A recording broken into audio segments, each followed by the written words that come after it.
السلام علیکم ورحمۃ اللہ وبرکاتہ۔ ناظرین، امید ہے آپ سب خیریت سے ہوں گے۔ ہم حاضر ہیں آپ کی خدمت میں ایک بار پھر اور لائے ہیں ہم نے نئے سوالات۔ آپ اسی طرح ہم سے سوالات کرتے رہیں، ہم آپ کی رہنمائی کرتے رہیں گے۔ ناظرین، آپ اپنے سوالات کمنٹس اور واٹس ایپ نمبر پر بھیجتے رہیں اور ہماری ویڈیو کو سبسکرائب کریں اور شیئر کریں تاکہ ہماری نئی ویڈیو آپ تک پہنچتی رہے۔ ہمارے ساتھ آج اس پروگرام میں ایک بار پھر موجود ہیں حضرت مولانا سید زہیب علی شاہ بخاری صاحب۔ مولانا صاحب، سب سے پہلا سوال محمد منیر بھائی نے پوچھا ہے، جن کا تعلق پشاور سے ہے، کہ کیا سرما لگانے سے روزہ ٹوٹ جاتا ہے؟ نحمده ونصلي على رسوله الكريم، اما بعد فاعوذ بالله من الشيطان الرجيم، بسم الله الرحمن الرحيم۔ قل اطیعوا الله والرسول، صدق اللہ العظیم۔ میرے بھائی منیر نے پوچھا ہے کہ بھائی سرما لگانے سے روزہ ٹوٹ جاتا ہے یا نہیں؟ تو بھائی سرما لگانے سے روزے پہ کوئی فرق نہیں آتا۔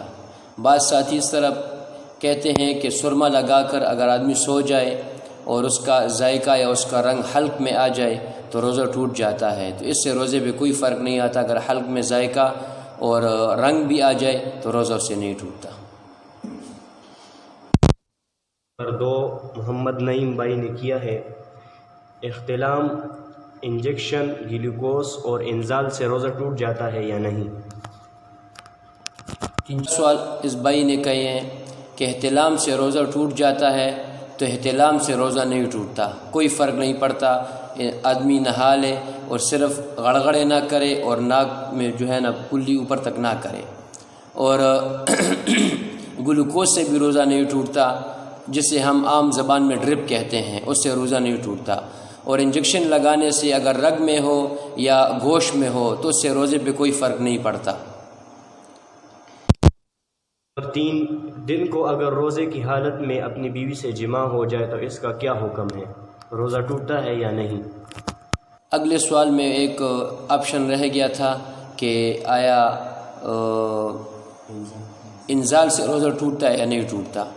تو انزال کا مطلب یہ ہے کہ انسان اپنی بیوی کے ساتھ یا اللہ نہ کرے کسی اور لڑکی کے ساتھ یا کوئی ویڈیو دیکھ رہا ہے، اس کی وجہ سے اس کو دن میں جو ہے نا غسل کی حاجت پیش آ جائے، انزال ہو جائے، تو اس سے روزہ ٹوٹ جاتا ہے اور سخت گناہ ہوتا ہے۔ انسان کو اس سے بچنا چاہیے، اور قضا اس پر ہے، کفارہ نہیں ہے۔ اور دوسرے میرے بھائی نے سوال کیا تھا کہ دن میں اگر انسان روزے کی حالت میں بیوی سے جماع کر لے تو میرے بھائی بہت سخت، یہ تو گناہ کی بات ہے۔ دن میں اگر ایک آدمی نے بیوی کے ساتھ جماع کر لیا تو اس کا روزہ بھی ٹوٹ گیا اور اس پر کفارہ بھی واجب ہے۔ اور روزوں کا کفارہ، ایک روزے کا کفارہ جس نے قصدن عمدن جماع کر لیا یا کھانا پینا کر لیا روزے کی حالت میں، تو اس پہ کفارہ پہلا یہ ہے کہ غلام آزاد کرنا ہے۔ اگر غلام نہ ہو تو اس کے بعد 60 روزے رکھنے ہیں، 2 مہینے لگاتار روزے رکھنے ہیں، اور اگر وہ بھی اس کی طاقت نہ ہو تو پھر 60 مسکینوں کو 2 وقت کا کھانا کھلانا ہے۔ جزاک اللہ۔ ناصر بھائی نے پوچھا ہے کہ کلمہ طیبہ میں لا الہ الا اللہ ہے یا لا الہ الا اللہ ہے؟ میرے بھائی نے سوال پوچھا ہے کہ کلمہ طیبہ میں لا الہ الا اللہ ہے کہ لا الہ الا اللہ ہے؟ تو کلمہ طیبہ میں لا الہ الا اللہ محمد الرسول اللہ ہے جی، لا الہ الا اللہ محمد الرسول اللہ۔ نمبر 5 بھائی عبداللہ نے پوچھا ہے، رمضان میں قضا نماز کس طرح ادا کریں؟ رمضان میں قضا نماز ادا کرنے کا وہی طریقہ ہے جو غیر رمضان میں ہے۔ مطلب بعض لوگ یہ سوچتے ہیں کہ رمضان میں تو ایک عبادت کا ثواب 70 درجے تک بڑھ جاتا ہے، تو اسی طرح اگر ایک قضا نماز پڑھی تو یہ 70 کے برابر ہوگی، تو یہ صرف اجر و ثواب میں بڑھ جاتا ہے۔ 70 اس طرح نہیں ہے کہ ایک نماز 70 کے برابر ہو جاتی ہے، نہیں، صرف اجر و ثواب میں 70 کے برابر ہو جاتی ہے۔ تو جس پر اگر غیر رمضان میں 10 نمازیں رہتی ہیں تو اگر وہ ان کی قضا رمضان میں کرنا چاہے تو اسی طرح 10 نمازوں سے پڑھنا پڑیں گی۔ جی سوال، سونا چاندی اور نقد میں زکوٰۃ نصاب بتائیں۔ زکوٰۃ کے بارے میں بھائی نے پوچھا ہے کہ سونا چاندی اور نقدی میں زکوٰۃ کا نصاب کتنا ہے۔ سونے میں اگر خالص سونا ہو تو 7.5 تولے سونے میں زکوٰۃ واجب ہے جس پہ سال گزر جائے۔ اسی طرح چاندی اگر خالص ہو تو 52.5 تولے چاندی پر اگر سال گزر جائے تو اس پر زکوٰۃ واجب ہے۔ اسی طرح نقدی میں اگر کسی کے پاس پیسے ہوں تو وہ اب پیسوں کا حساب تو عام اس میں لگایا نہیں جا سکتا، تو آپ چاندی کا حساب لگائیں گے۔ 52.5 تولے چاندی کی جتنی قیمت ہے اتنے پیسے اگر کسی شخص کے پاس نقد پڑے ہیں اور اس پر سال گزر جائے تو اس پر زکوٰۃ واجب ہو جائے گی، سال گزرنا شرط ہے اس پہ۔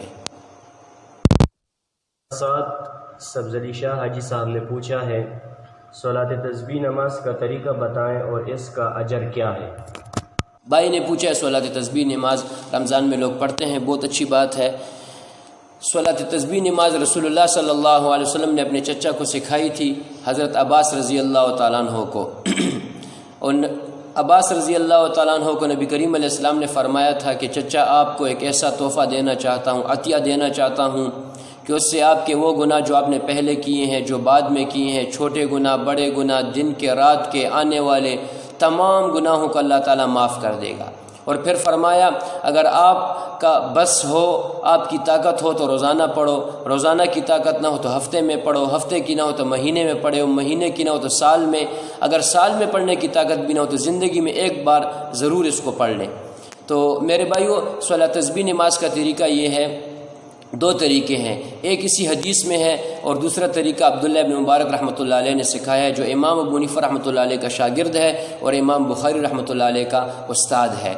تو حضور پاک علیہ السلام نے جو طریقہ سکھایا ہے وہ یہ ہے کہ انسان 4 رکعت نماز نفل صلاۃ تسبیح کی نیت کر لے دل میں، اور پھر اللہ اکبر تکبیر کرے، تکبیر کے بعد ثنا پڑھے، ثنا کے بعد سورت پڑھے، اور سورت کے بعد رکوع جانے سے پہلے 15 مرتبہ تیسرا کلمہ پڑھے، سبحان اللہ والحمد للہ ولا الہ الا اللہ واللہ اکبر 15 مرتبہ پڑھے۔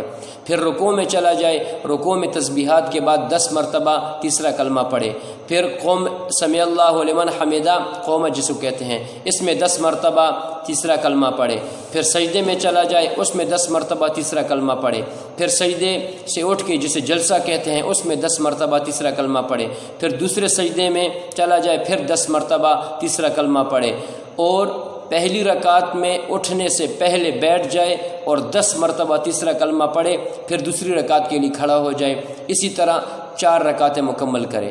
اور دوسرا طریقہ جو عبداللہ ابن مبارک رحمۃ اللہ علیہ نے سکھایا ہے وہ اس طرح ہے کہ نیت باندھے آدمی اور پھر سبحانک اللہم یعنی ثنا کے بعد سورہ فاتحہ شروع کرنے سے پہلے 15 مرتبہ تیسرا کلمہ پڑھ لے، پھر سورہ فاتحہ پڑھے، اس کے ساتھ سورت میں لائے اور رکوع جانے سے پہلے 10 مرتبہ پڑھ لے۔ اس کے بعد وہی طریقہ ہے جو پہلے میں نے آپ کو بتا دیا، یعنی رکوع میں پڑھے، قومے میں پڑھے، دونوں سجدے میں اور جلسے میں، اس میں اتحیات میں پڑھنا نہیں ہے۔ جی جزاک اللہ۔ 8 نعیم شاہ بھائی نے پوچھا ہے میت کے بعد لوگ 3 دن قبرستان جاتے ہیں، اس کا کیا حکم؟ بھائی نعیم شاہ نے پوچھا ہے کہ 3 دن لوگ میت جب ہو جائے تو قبرستان جاتے ہیں، ادھر تلاوت کرتے ہیں، دعا مانگتے ہیں۔ میرے بھائیوں، اچھی بات ہے قبرستان جانا، رسول اللہ صلی اللہ علیہ وسلم کی سنت بھی ہے، نبی کریم علیہ السلام نے صحابہ کو بھی فرمایا کہ اب تم جایا کرو اور اپنے مردوں کے لیے دعا کیا کرو، اور عثمان رضی اللہ تعالیٰ عنہ قبرستان جاتے اور انتہائی زیادہ روتے کہ ان کی داڑھی مبارک تر ہو جاتی۔ تو قبرستان جانا ثواب کا کام ہے، لیکن ہماری یہ کمزوری ہے کہ ہم صرف میت کے 3 دن جاتے ہیں، باقی دن نہیں جاتے، تو یہ اچھی بات نہیں ہے۔ 3 دن بھی جاؤ اور اس کے بعد بھی عادت بنا لو روزانہ کی، روزانہ نہ ہو تو ہفتے میں، مہینے میں 1 مرتبہ 2 مرتبہ لازماً جانا چاہیے۔ یہی 3 دن جو میت کے بعد ہوتے ہیں اس کو دفنا کر اگلی صبح پھر اس کی صبح پھر اس کی صبح یہ 3 دن خاص کرنا اور اس میں خاص ثواب سمجھنا تو یہ پھر ٹھیک نہیں ہے، پھر اس کو بدعت کہتے ہیں کہ شریعت میں خاص کرنا صرف اللہ اور اس کے نبی کا کام ہے، ہمارا کام نہیں ہے۔ تو عام حالت میں بھی جانا چاہیے، ان 3 حالت میں بندہ جائے تو کوئی مسئلہ نہیں ہے، لیکن خاص نہیں کرنا چاہیے۔ جزاک اللہ۔